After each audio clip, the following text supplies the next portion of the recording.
Catherine Rappel, I want to start with you. According to the White House press secretary, quote, Canada is bending the knee just like Mexico. Is that what's happening here? This is hilarious to me because Trump got rolled by both of these countries, and no one, least of all Trump, seems to have realized it. Both the leaders of Mexico and Canada have agreed to do what they have already been doing. It's just that Trump didn't seem to know about it. Like, for example, the president of Mexico said that she would commit to having 10,000 troops at the US Mexico border. Guess what? There are already 15,000 people there, troops, military troops from Mexico there, and have been there for years. Trump didn't seem to notice this. Same deal with Canada. Prime Minister Trudeau said, aha, we're going to spend $1.3 billion on investing in border security. Guess what? They announced that $1.3 billion last year. Oh, but they're also going to have a fentanyl czar, and they're going to have 24/7 eyes on the border. You know, this is about saving face, I guess. I don't know if nobody informed Trump that there are no actual concessions here, but that will, of course, not stop him from claiming victory. We have certainly seen the claim of victory. Scott Jennings, I'm not going to act like Republicans are still a party of free trade that they had been in kind of iterations past. There's obviously been a transformation and a willingness to at least somewhat embrace what President Trump has made so clear as a focal point of his really entire agenda. But there are some Republicans that have raised some concerns about it, including this one. Take a listen. What about tariffs against our allies? It will drive the cost of everything up.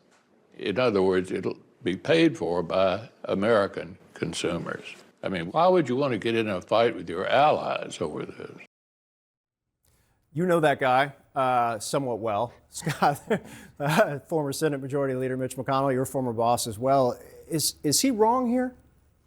Well, I think that question was posed on 60 Minutes last night. Let's fast forward to what's happening right now. There are no tariffs. There's a pause on this because, as has been reported by CNN and every other news outlet, both Mexico and Canada have reached agreements today with Donald Trump to do what we want them to do, which is to put people and technology and resources at the border to stop the flow of people and drugs, illegal immigration, stem the tide. That is the whole point of this exercise. And that is apparently what is happening. And yes, there have been some troops there in Mexico. This is an agreement to do permanent deployment. And yes, some of this stuff in Canada was already announced, but now they were dragging their feet. Now their feet are held to the fire. They've got 30 days to really implement, and they can't pussyfoot around anymore. So the point of this exercise today, to me, had less to do with trade and more to do with saying to our neighbors, you need to be better neighbors. We are more important to your economy than you are to ours, so you need to help us with our serious problem, which is illegal immigration and people dying from fentanyl.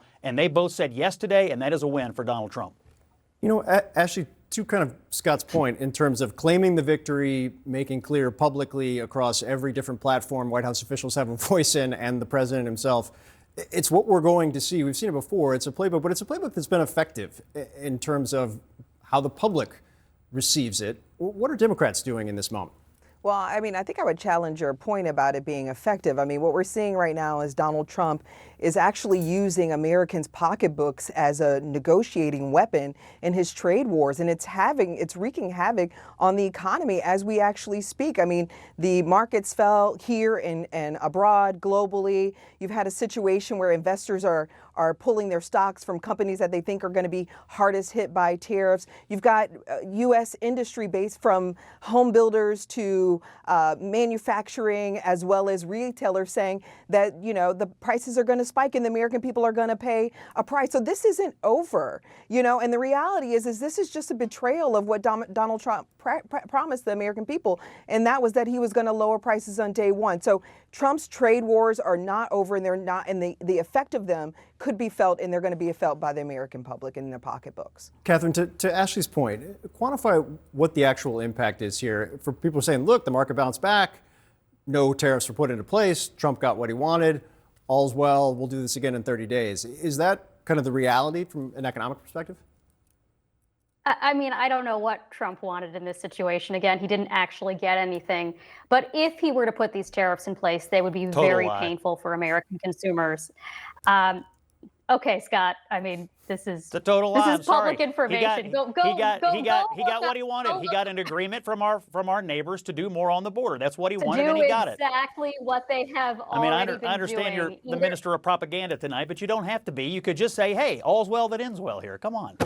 If you don't know that these countries are committing to do exactly what they have already been doing, either you haven't done your homework or you think the American people are idiots. Because again, they're doing Or option three, exactly or what option they were three, or already option doing. three. Donald Trump is enforcing what needs to be done at the border, which is more help from our friends. They are our allies, and they are important people, but they need to help us, and they've not been helping us, and now they're going to help us even more. They have been. But the point is that it's Dude, Yeah, also Accept the fact that ask he every got family rolled. with a fentanyl He death how got much they've been rolled. helping.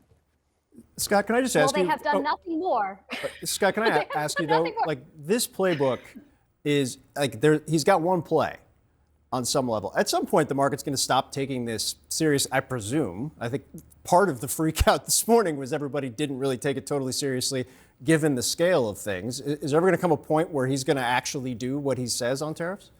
Maybe, I don't know. I think it's dependent upon them. I mean, look, the reality is they have to do more, and we are more important to them than they are to us. We are a bigger economy. We are just a bigger player, and we have lots of equities at stake here beyond the economy, beyond trade.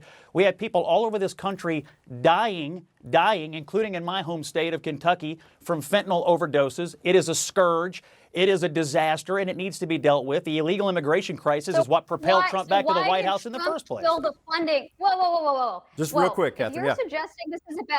suggesting this is about reducing fentanyl deaths, which I agree is 100% a very important, critical national issue, why did Trump kill the funding last year that would have put in place better technology at our border to detect fentanyl?